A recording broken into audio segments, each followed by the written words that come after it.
नमस्ते। आज हम जिस घटना का विश्लेषण करने वाले हैं ना, वो आपको अंदर तक झकझोर कर रख देगी। जब हम कॉलेज लाइफ के बारे में सोचते हैं तो क्या याद आता है? दोस्ती, मस्ती, वो खूबसूरत यादें, राइट? लेकिन जरा सोचिए, अगर यही खूबसूरत सपने अचानक एक भयानक बुरे सपने में बदल जाएं तो कैसा होगा? आज हम एक मेडिकल कॉलेज की एक ऐसी ही सच्ची घटना पर चर्चा कर रहे हैं। ये सिर्फ कोई आम भूतिया कहानी नहीं है, ये एक बहुत ही सीरियस वार्निंग है कि कैसे एक छोटा सा मजाक, जिसे हम अक्सर रैगिंग कह देते हैं, जब अपनी हदें पार कर लेता है तो कैसे किसी की पूरी जिंदगी को एक अंधेरी खाई में धकेल सकता है। तो चलिए बिना किसी देरी के इसकी गहराई में उतरते हैं और देखते हैं कि उस रात आखिर हुआ क्या था। ये शरीर अब मेरा है, यहाँ से चले जाओ। इतने सालों बाद मुझे कोई शरीर मिला है। अब आप सोच रहे होंगे कि ये किसी हॉरर फिल्म का डायलॉग है ना? पर सच बताओ, बिल्कुल नहीं। ये वो असल अल्फाज हैं जो इस घटना के बिल्कुल क्लाइमैक्स में एक फर्स्ट ईयर की मेडिकल स्टूडेंट के मुंह से निकले थे। और सबसे डरावनी बात पता है क्या थी? ये आवाज किसी जवान लड़की की नहीं थी, ये एक बेहद भारी भयानक मर्दाना आवाज थी। इस एक वाक्य ने लिटरली पूरे हॉस्टल एडमिनिस्ट्रेशन के पसीने छुड़ा दिए थे। लेकिन सवाल ये है कि ये सब शुरू कैसे हुआ? एक नॉर्मल सी लड़की इस खौफनाक सिचुएशन तक पहुंची कैसे? आइए जरा इस पूरी टाइमलाइन को समझते हैं। देखिए, ये पूरी घटना किसी भूत प्रेत से ज्यादा ना इंसानी भावनाओं से शुरू हुई थी। इस कहानी के सेंटर में है समृद्धि, जो कि फर्स्ट ईयर की एक बहुत ही होनहार छात्रा थी, और दूसरी तरफ है फोर्थ ईयर के कुछ सीनियर्स, महक, रतिका, यश और आरव। ये ग्रुप अपनी रैगिंग के लिए पूरे कॉलेज में कुख्यात था। लेकिन यहाँ जो असली ट्रिगर पॉइंट था ना, वो था नमन। नमन फोर्थ ईयर का ही स्टूडेंट था, जिस पर महक का क्रश था। अब हुआ ये कि नमन की दोस्ती जूनियर समृद्धि से होने लगी और बस महक के अंदर भयंकर जलन पैदा हो गई। तो यहाँ सबसे इंपॉर्टेंट बात यह है कि शुरुआत में ये सब भूतों के बारे में था ही नहीं। ये पूरी तरह से ईर्ष्या और सीनियर्स के ईगो के बारे में था, जिसने समृद्धि को इस भयानक जाल में फंसा दिया। अब इन सीनियर्स ने समृद्धि को सबक सिखाने के लिए जो जगह चुनी, वो लिटरली किसी डरावने सपने जैसी थी। बंद पड़ा हॉस्टल। ये बिल्डिंग मेन कैंपस के एकदम पीछे थी। वैसे तो ऑफिशियली इसे बार बार होने वाले शॉर्ट सर्किट की वजह से बंद किया गया था, लेकिन स्टूडेंट्स की बीच जो अफवाहें थी ना, वो कुछ और ही कहानी बयां करती थी।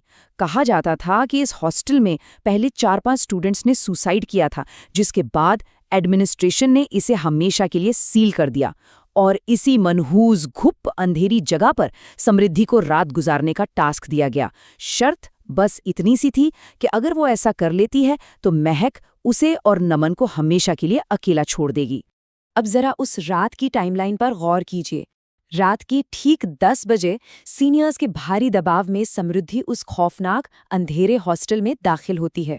सीनियर्स बाहर खड़े होकर मजे ले रहे थे, इंतजार कर रहे थे कि वो अभी डर कर भागती हुई बाहर आएगी।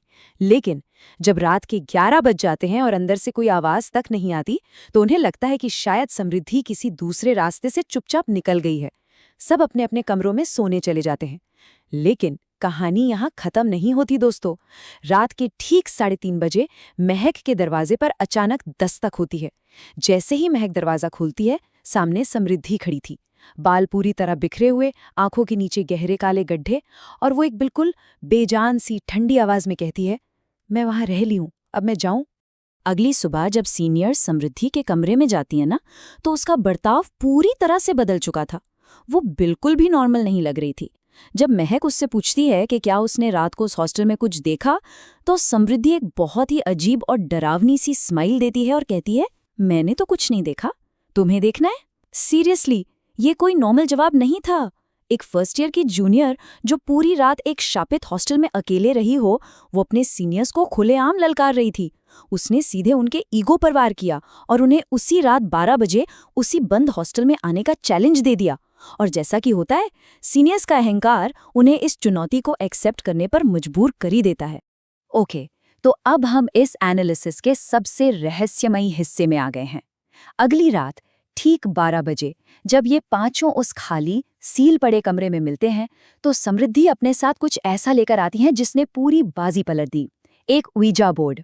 अब जिन्हें नहीं पता, ऊइजा बोर्ड एक ऐसा इंस्ट्रूमेंट है जिसे ट्रेडिशनली आत्माओं या नेगेटिव एनर्जी से बात करने के लिए यूज किया जाता है। समृद्धि, जो कल तक इन सब चीजों पर बिल्कुल विश्वास नहीं करती थी, वो अचानक एक एक्सपर्ट की तरह बिहेव कर रही थी। उसने उस बोर्ड को एकदम बीच में रखा और कहा कि आज ये बोर्ड ही फैसला करेगा कि असल में कौन डरता है और कौन नहीं। ये जो सेटअप था ना, ये किसी हॉरर मूवी से कम नहीं था। रात के 12 बज चुके थे। घुप अंधेरे में सिर्फ मोबाइल की फ्लैशलाइट ऑन थी। समृद्धि ने एक बहुत ही पुरानी सी टेबल पर उस उइजा बोर्ड को बिछाया। बोर्ड के बिल्कुल बीच में एक ग्लास कॉइन रखा। फिर बोर्ड के चारों कोनों पर 4 मोमबत्तियां जलाई गईं और सारे फोन्स की लाइट बंद कर दी गई। अब उस पूरे कमरे में रोशनी का सिर्फ एक ही सोर्स था, वो मोमबत्तियां। उनकी कांपती हुई लौ उस माहौल को लिटरली और भी खौफनाक बना रही थी। फिर समृद्धि ने उन चारों सीनियर्स को उस कॉइन पर अपनी उंगली रखने को कहा। शुरुआत में तो सीनियर्स को लगा कि यार ये सब सिर्फ एक प्रैंक है। यश और आरव तो इसे पूरी तरह से फेक मान रहे थे। लेकिन तभी बिना किसी के धक्का दिए वो ग्लास कॉइन अचानक अपने आप खिसकने लगा। पहले वो यस पर जाकर रुका। कमरे में अचानक से एक बहुत ही अजीब सी चुभने वाली ठंडक फैल गई थी। और फिर जब महक ने कांपती हुई आवाज में पूछा, तुम कौन हो, तो वो कॉइन बोर्ड पर बहुत तेजी से घूमने लगा। एक एक करके उसने जो अक्षर चुने वो थे DEMON, डीमन, यानी एक शैतान। आप सोचिए, मेडिकल की पढ़ाई करने वाले वो सीनियर्स जो सिर्फ साइंस और लॉजिक को मानते थे, आज उनकी आंखों के सामने उनका हर विश्वास टूट रहा था। जैसे ही वो शब्द डीमन स्पेल हुआ, कमरे में हलचल एकदम से तेज हो गई। मोमबत्तियों की लौ ऐसे फड़फड़ाने लगी जैसे कोई उस टेबल के चारों तरफ बहुत तेजी से चक्कर लगा रहा हो।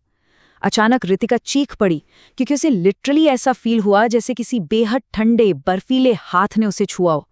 बुरी तरह घबराए हुए सीनियर्स ने तुरंत गेम खत्म करने के लिए कॉइन को गुड बाय की तरफ धकेलने की कोशिश की, लेकिन भाई वो कॉइन अपनी जगह से टस से मस नहीं हुआ।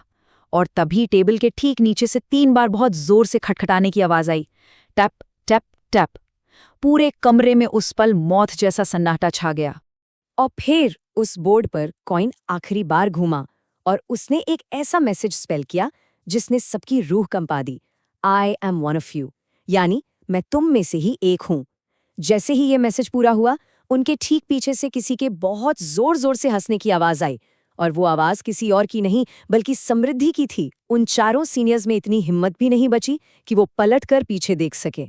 वो वहां से अपनी जान बचाकर ऐसे भागे जैसे उन्होंने लिटरली मौत को अपने सामने देख लिया हो। लेकिन आपको क्या लगता है, कहानी यहां खत्म हो गई? बिल्कुल नहीं। असली तांडव तो अब हॉस्टल की मेन बिल्डिंग में शुरू होने वाला था।